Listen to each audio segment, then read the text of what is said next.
So ఇప్పుడు చూసుకుంటే మన తెలంగాణలో ఏంటి అంటే మొన్నటి వరకు హైడ్రా కేసు అనేది చాలా బీభత్సం సృష్టించిందని చెప్పొచ్చు. చాలా మంది పేదలు కూడా రోడ్డు మీదకి వచ్చారని చెప్పొచ్చు. మరి దీనికి సంబంధించి ఇప్పుడు డైవర్షన్ పాలిటిక్స్ నడుస్తుంది అని చెప్పేసి అంటున్నారు. ఏం ఖచ్చితంగా చెప్తారు? ఈ ఎపిసోడే డైవర్షన్ పాలిటిక్స్ అమ్మా. ఓకే. ఈ ఎపిసోడే ఈ రేవంత్ రెడ్డి వెనకాల ఉండి ఆ అమ్మాయిని గిల్లేసి అమ్మాయి వాగుడుకాయ కదా, ఆవేశం మాట్లాడేస్తుంది కదా, ముందు వెనక తోడుకుండా మాట్లాడే క్యారెక్టర్ కదా అమ్మాయి, అలాంటి క్యారెక్టర్ కదా. ఆయన రోసయ్య గారిని అందరూ గౌరవిస్తారు, ప్రతిపక్షంలో ఉన్నవాళ్ళు కూడా ఆయన గౌరవిస్తారు. అలాంటి రోసయ్య గారిని ఏమంది, ఆయన మొహం చుట్టానికి నాకు అసహ్యం, ఆయన పక్కన ఏళ్ళను అంది. ఆ తర్వాత ఆయన సీఎం అయినాక మళ్ళీ ఆయన కాళ్ళ దగ్గర కూర్చుంది. వీళ్ళ బతుకులు వీళ్ళ మాటలు ఇలా ఉంటాయి కనుక ఈ అందుకని తన మాట నోటికి వచ్చాడు మాట్లాడదు కానీ దాన్ని ఎక్కేసి పంపించాడు. ఎందుకు పంపించాడు, ఇక్కడ హైడ్రాలో పరుగు పోతాను, తిడతన్నారు జనాలు, కొడతన్నారు, దగ్గర కనపడితే చీపురు కట్ట తీసుకుంటామంటున్నారు. మొదట్లో పొగిడారు, తర్వాత మొదట్లో పొగిడారు. ఎందుకు పొగిడారంటే వీళ్ళు పద్ధతిగా హైడ్రా అనేది కావాలమ్మా, హైడ్రా అనేది మంచిది, 100% హైడ్రా వద్దు అనేవాడు ఎవడో అనడు, ఏమాత్రం సామాజిక ఎవడో కాదనడు. ఎందుకంటే హైడ్రా అనే దానివల్ల 6,000 చెరువులు ఈ రాష్ట్రంలో కబ్జా చేయబడ్డాయి, మూసివేయబడ్డాయి. అందువల్ల వాటర్ ఫ్లో ఎక్కడెక్కడ ఆగిపోయి చిన్న వర్షం వచ్చినా నగరం సముద్రం అయిపోతుంది, చూస్తున్నాం మనందరం. సో కారణం ఇది అందరికీ తెలుసు. ఒకప్పుడు మేము చిన్నప్పుడు హైదరాబాద్లో వాన వస్తే ఎక్కడ నీళ్ళు నిలిచేవి కాదు, అలా వెళ్ళిపోయి, ఎందుకంటే ఇది కొండ ప్రాంతం, ఎగువ దిగులు ఉంటుంది, ఎక్కడ నీళ్ళు నిలవు, అలా వెళ్ళిపోయి చెరువుల్లో కలిసిపోయి. ఇవాళ ఈ ఎక్కడికక్కడ వీళ్ళు చెరువులు ముంచేసి ఇవ్వడం, నీళ్ళ ఫ్లో లేదు, మునిగిపోతుంది. సో అది ఖచ్చితంగా హైడ్రా కావాలి. కానీ హైడ్రాను నువ్వు నిజాయితీగా చెయ్యి, దాన్ని రాజకీయ లబ్ధి కోసం వాడుకుంటాము, నీ సూట్ కేసుల కోసం వాడుతూ మానేయాలి. ఇతను ఏం చేశాడు, రాజకీయంగా వాడుకుంటూ మొదలెట్టాడు. నిజం సిన్సియర్ అయితే పొంగులేటి శ్రీనివాస్కి నోటీస్ ఇవ్వాలి, ఓవైసీకి నోటీస్ ఇవ్వాలి, వీళ్ళకి నీ కిరణ్ కుమార్ తమ్ముడు 27 ఫ్లాట్స్ వాటికి నోటీసు పాల్గొట్టేయాలి, నీ అన్న తిరుపతి రెడ్డికి నోటీస్ కాదు పగలగొట్టాలి. ఇవన్నీ చెయ్యవు. ఓవైసీకి టైం ఇస్తావు, మరి ఇక్కడ లేబర్కి టైం ఇవ్వచ్చు కదా. ఓవైసీకి టైం ఇచ్చిన వాడివి, ఓవైసీకి అకాడమిక్ ఇయర్ అని సాకు పెట్టి వాడికి టైం ఇచ్చి వాడికి నోటీస్ ఇవ్వడానికి ఉత్తబొట్లు పడిపోతాయి, మీకు ప్యాంట్లు తడిసిపోతాయి. అందుకని వాడికేమో టైం ఇస్తారా.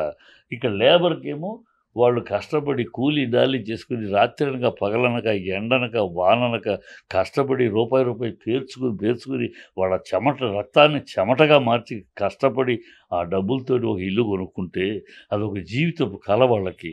అది కొనుక్కుంటే అది వాళ్ళు ఎందుకు కొనుక్కున్నారు, వాళ్ళు ఎందుకు ఆ స్థలమైన ఇల్లైనా ఎందుకు కట్టుకున్నారు, నువ్వు పర్మిషన్లు ఇస్తే, నువ్వు ఎలక్ట్రిసిటీ పర్మిషన్ ఇచ్చావు, నువ్వు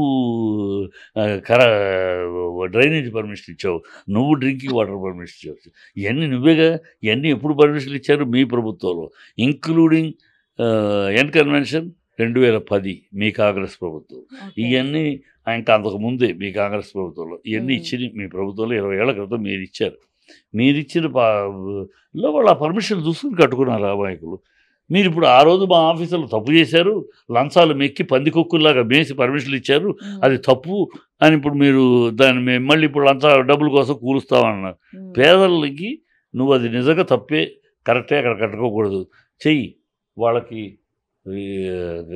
వాళ్ళ రీహాబిటేషన్ చెయ్యి, వాళ్ళ ఇల్లు వేరే, వాళ్ళు బ్యాంకు లోన్లు కట్టుకోవాలి. నువ్వు ఇవాళ కూల్చేస్తే బ్యాంక్ వాడి దగ్గరికి వెళ్ళి మా ఇల్లు కూల్చేశారు మేము బ్యాంక్ కట్టమంటే ఊరుకుంటాడా బ్యాంక్ వాడు? వాడు నెత్తిపై వస్తారు, సెక్యూరిటీ ఏం పెట్టారు, వీళ్ళ దగ్గర ఇంకేముంది అన్నీ లాక్కుంటాడు. సో వాళ్ళకి ఆ బ్యాంక్ లోన్ వాళ్ళకి ఇదిగో గవర్నమెంట్లో మీకు ఆ హామీ ఇస్తుంది అని బ్యాంక్ వాళ్ళకి హామీ ఇవ్వటం, ఒక జీవో రిలీజ్ చేయటం వీళ్ళ అప్పులకి. అలాగే ఇళ్ళు ఇవ్వండి, ఇస్తాము కాదు, ఇస్తాము, మేము ఇస్తామన్నాం కదా, మేము ఇందిరం ఇల్లు ఇస్తాం కదా, ఇస్తామన్నారు. గరీబీ హటావో అని 30 ఏళ్ళుగా అన్నారు, 40 ఏళ్ళు గరీబీ హటావో అని స్లోగన్తో గడిపేసింది సోనియా గాంధీ. గరీబీ ఎక్కడ హటావో అయింది, మీ ఇంట్లో గరీబీ హటావో అయింది. మామూలు ఫోటోలు అమ్ముకునే వీడు పెద్ద బిజినెస్ మ్యాన్ అయ్యాడు, ఎవరు, ప్రియాంక మొగుడు వాద్రా, రాబర్ట్ వాద్రా మామూలు ఫోటోలు అమ్ముకునేవాడు, వాడు కాస్త వాళ్ళు ఎక్స్పోర్ట్ బిజినెస్కి అయ్యాడు. మీ ఇంట్లో గరీబిపోయింది, మీ కుటుంబంలో మీ వాళ్ళకి గరీబిపోయింది, ప్రజల పోల 20 ఏళ్ళు అలాగే మీరు ఇస్తామనే స్లోగన్ పనికిరాదు. ఇవ్వండి, వాళ్ళకి టైం ఇవ్వండి, ఇవి ఇల్లు ఇవ్వండి, టైం ఇచ్చి ఓఎస్సీకి టైం ఇచ్చినప్పుడు వాళ్ళ పేదలకు ఇవ్వలేరా? ఇవ్వండి, టైం ఇచ్చేసేసి ఇదిగో 15 రోజుల్లోనో 20 రోజుల్లోనో మీరు ఖాళీ చేయండి, వాళ్ళకి ఇల్లు ఇచ్చేసేసి అన్ని ఖాళీ చేయండి, బ్రహ్మాండం ఖాళీ చేస్తారు. వాళ్ళేమి అంగబలం అర్ధబలం ఉన్నాళ్ళు కదా గొడవ చేయటానికి. మీరు వాళ్ళకి శుభ్రంగా వెళ్ళి తీసుకుంటారు కదా, అది చేయొచ్చుగా, చెయ్యరు. ఎందుకు అది చేయకుండా ఇవన్నీ ఎండ్ కన్వర్షన్ ఎందుకు కూల్చారు?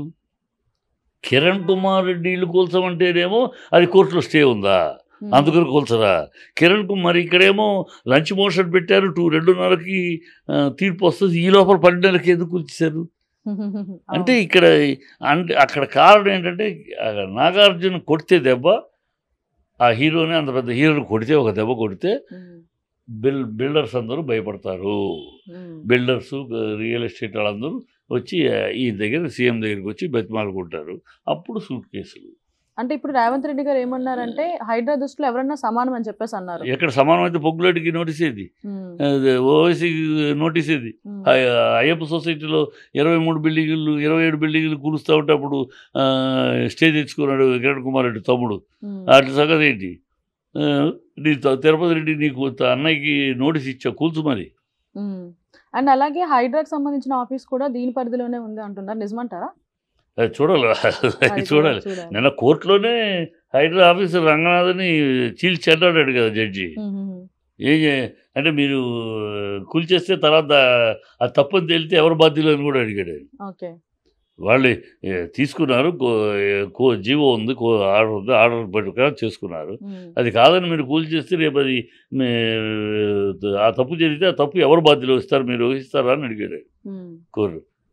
మేము ఆ చెట్లు బెబ్బెబ్బని నవ్విలాడు.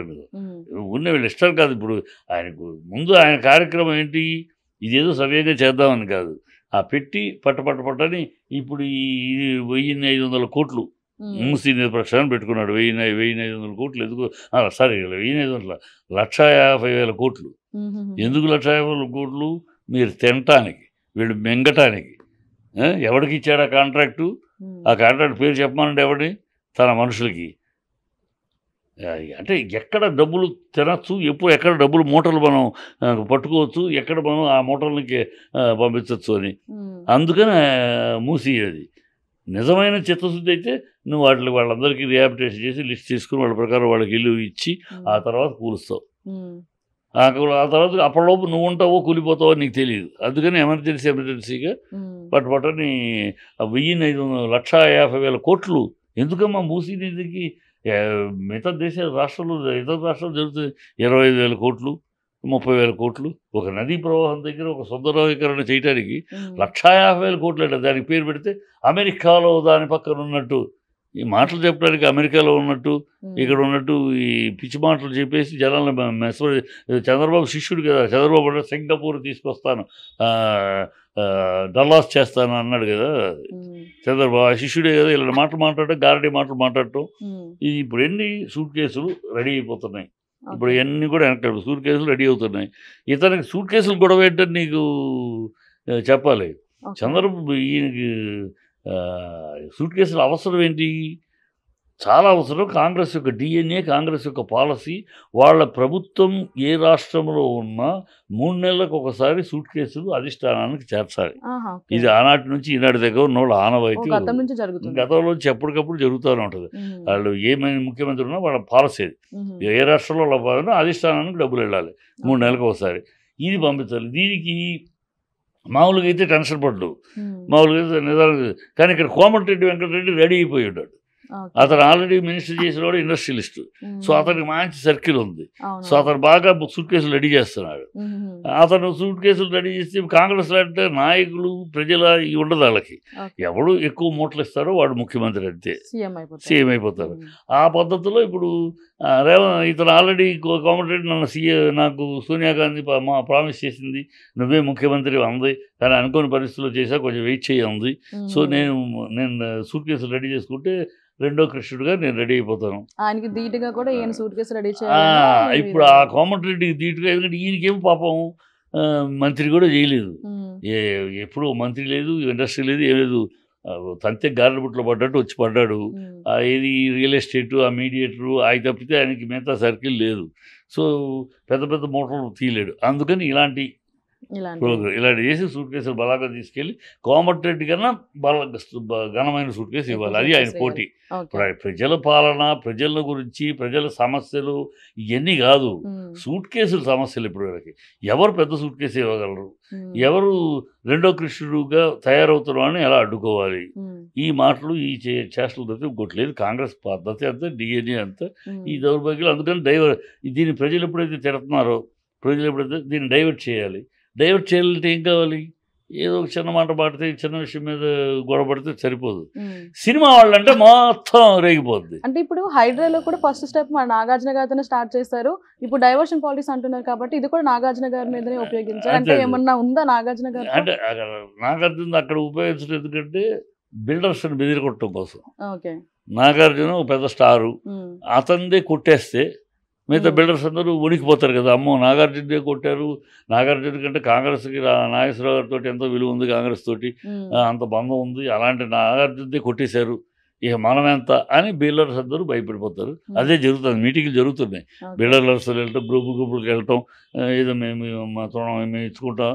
సో సూట్ కేసులు బరువు రోజు రోజుకి బరువులు పెరుగుతున్నాయి. అది కోమటిరెడ్డి వెంకటరెడ్డి సూట్ కేసు కన్నా బరువు పెరిగేదాకా ఇది సాగుతూ ఉంటుంది. ఆ బరువు పెరిగినాక ఏదో కారణాలు చెప్తారు, కోర్టు ఆర్డర్ ఉంది, అందుకని మేము సమయం ఇస్తున్నాం, వాళ్ళకి వెసులుబాటు ఇస్తున్నాం, ఇస్తున్నాం అని చెప్తారు. ఇప్పుడు పగలగొట్టి నీ ఇంకో కసి కూడా ఉంది వీళ్ళకి. తెలంగాణలో రంగారెడ్డి జిల్లా కానీ, గ్రేటర్ హైదరాబాద్లో కానీ ఒక్క సీటు కాంగ్రెస్కి రాలా. అది వీళ్ళకి లేబర్ మీద కోపం, ఈ కష్టజీవుల మీద కోపం. అది మీరందరూ కేసీఆర్ మీరెవరూ మాకు ఇవ్వలేదు, మాకు ఒక్క ఎమ్మెల్యేని కూడా గెలిపించలేదు కనుక వీళ్ళందరూ ఓట్లు వేసిన వాళ్ళు. అందుకని వాళ్ళందరి మీద మానవత్వం లేకుండా దూకారు. అరే మానవత్వం లేకుండా ఒక పిల్లాడు నా స్కూల్ పుస్తకాలు తెచ్చుకుంటానంటే అలౌ చేయాల. ఒక తల్లి నా గ్యాస్ బండ గ్యాస్ స్టవ్ అది ఉందని తెచ్చేసుకు, అది కూడా వదలకుండా పటపట కూల్చేసారు. ఇంత దారుణం ఎందుకు చేస్తున్నారు? మీరు ఓట్లు వేయలేదు మాకు, మీ మీద మాకేంటి? అది ఇప్పుడు వాళ్ళకి న్యాయం ఎలా జరుగుతుందంట? న్యాయం ఎలా? ఇప్పుడు కోర్టు తీసుకుంది, కోర్టు వాళ్ళకి అని, అందుకని కమిటీ వేసాడు కదా. ఇప్పుడు కోర్టు స్పందించింది, వాళ్ళని ఎట్లా మీరు చేస్తారో అని అడిగింది కదా. అందుకని ఇప్పుడు బట్టి విక్రమార్క తన పొన్నాలని వేసి ఒక కమిటీగా వేశారు. ఇప్పుడు వాళ్ళు ఏదో చెప్తారు, కథ చెప్తారు. ఏమైనా ప్రజలు మాత్రం ఆగ్రహంతో ఉన్నారమ్మా. వీళ్ళు మనుషులు కాదు, మానవత్వం లేదు, కష్టం ఉన్నవాడినేమో కాపాడుతున్నారు, వాళ్ళ తాలూకు బిల్డర్స్ని కాపాడుతున్నారు, ఈ అపోజిషన్ పార్టీకి రాజకీయ కక్షగా తీసుకున్నారు, ఓట్లు వేయలేదని లేబర్ మీద కష్ట తీసుకున్నారు. మానవత్వం లేని కఠిన హృదయాలుగా ఉన్నారు వీళ్ళు. అందుకనే వాళ్ళు తెలుసుకోవాలి, వీళ్ళు పతనానికి పునాది వేసుకుంటున్నారు. ఎప్పుడు కూడా ఏ ప్రభుత్వమైనా, ఏ నాయకుడైనా కష్టజీవుల కంట కన్నీరు తెప్పించిన నాయకుడు ఎవడు ఆ ప్రభుత్వం ఏది బతికి బట్టకట్టాల. వీళ్ళు ఆ ఇళ్ళు కూల్చి వాళ్ళ ఏడుపులు, పేదలు, అదే వాళ్ళు మీకు మళ్ళీ దోచుకున్న డబ్బులు, రాజకీయాలు దోచుకున్న అవినీతికి సంబంధించిన డబ్బులు కాదు వాళ్ళు కట్టుకుంది. చెమటని, వాళ్ళ రక్తాన్ని చెమటగా మార్చి ఆ చెమట ఒడిచి సంపాదించి సొమ్ములతోటి కూడబెట్టుకుని మనుషుల పశువుల మీరు ఆ కష్టజీవులు కడుపుల మీద తంతారా? ఆ కష్టజీవులు గుండెల మీద తంతారా మీరు? అందుకనే పేదల శోకం ఘోర శాపం, ఆరిపోవని అగ్నికణం. ఈ పేదల కంటకారే ప్రతి కన్నీటి చొక్క వీళ్ళని భూస్థాపితం చేస్తుంది, పాతాళాన్ని తొక్కేస్తుంది. అది అందుకనే వాళ్ళ పతనానికి పునాది వేసుకుంటున్నారు వాళ్ళే.